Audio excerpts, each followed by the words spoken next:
झाबुआ जिले के पुलिस अधीक्षक पद विलोचन शुक्ल ने जिले में व्याप्त सामाजिक बुराइयों को समाप्त करने में सफलता पाई है।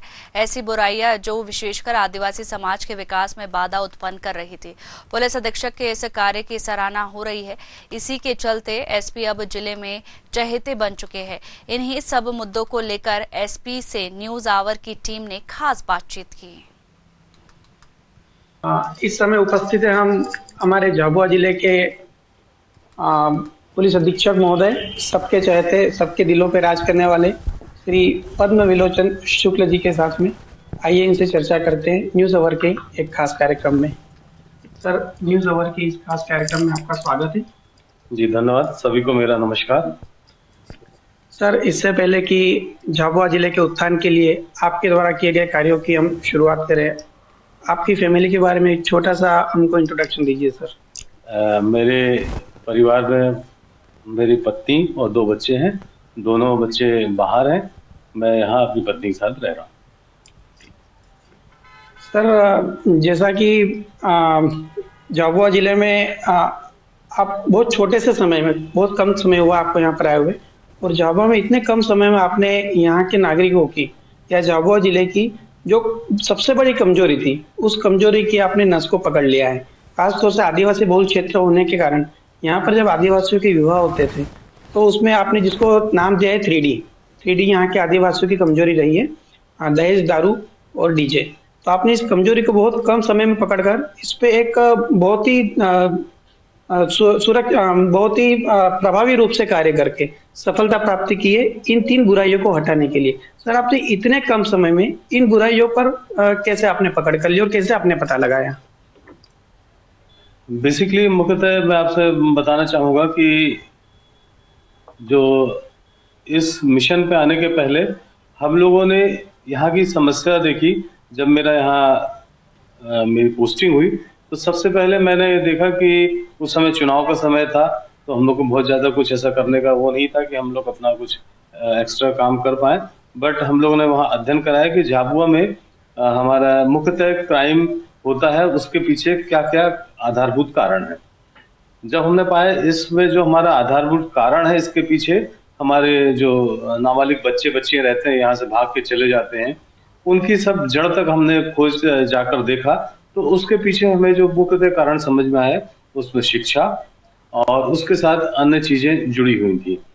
तो फिर हम लोगों ने इस मिशन पे काम करना चालू किया, जिसमें आप जो 3D की बात बोल रहे हैं, उसमें सबसे पहले तो मैंने शिक्षा ही चालू की थी कि हम अपने बच्चे बच्चियों को कम से कम 12वीं तक की शिक्षा जरूर दिलाएं और उनके विवाह की उम्र 18 वर्ष और 21 वर्ष के पहले, जो हमारे भारत सरकार और मध्य प्रदेश सरकार द्वारा निर्धारित है, उसके पहले शादी ना करें।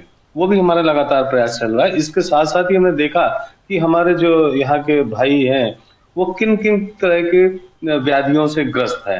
तो हमने पाया कि यहाँ पे जो चीजें हैं उसमें सबसे पहला कारण शराब तो ही है, और डीजे का बहुत बड़ा प्रचलन था। हमारे माननीय मुख्यमंत्री महोदय डॉक्टर मोहन यादव जी ने भी जब मध्य प्रदेश शासन में शपथ ली थी, उसके बाद उन्होंने भी मिशन मोड में डीजे के विरुद्ध काम करने को बोला था।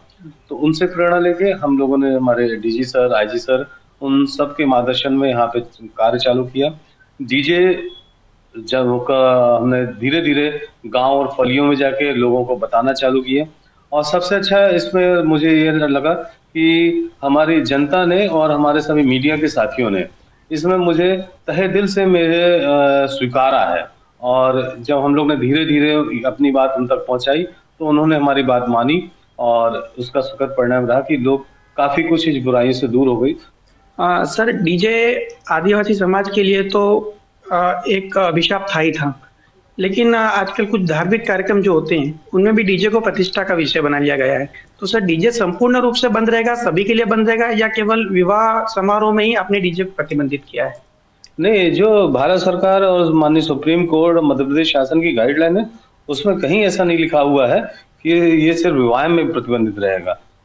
डीजे की जो ध्वनि है, ध्वनि प्रदूषण अगर हो रहा है तो हर समारोह में प्रतिबंधित है, और एक निश्चित डेसिबल जो है निर्धारित है, उससे अधिक की सीमा का प्रदूषण नहीं होना चाहिए।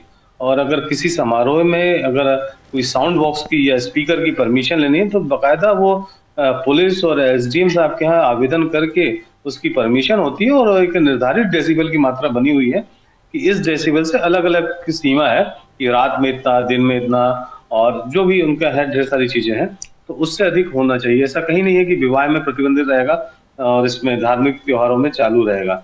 उसमें सिर्फ ये है कि आपको अगर कोई धार्मिक आयोजन कर रहा है तो उसके पूरा परमिशन जरूरी है। परमिशन लेने पर क्या उनको डीजे की अनुमति मिलेगी? नहीं, डीजे की अनुमति नहीं है, डीजे उसमें शब्द ही नहीं है, उसमें सिर्फ साउंड बॉक्स का है, स्पीकर का जो है। तो स्पीकर का मतलब होता है एक स्पीकर जो है उसकी परमिशन रहेगी, और वो माननीय जो हमारे एसडीएम साहिबान है और हमारे थाना प्रभारी एसडीओ साहिबान है, वो अपनी एक उनकी जो टीम है वो डिसाइड करेगी कि इस जुलूस में कितने डेसिबल का स्पीकर लग सकता है, जो ध्वनि विस्तारक यंत्र लग सकता है, उतना रहेगा।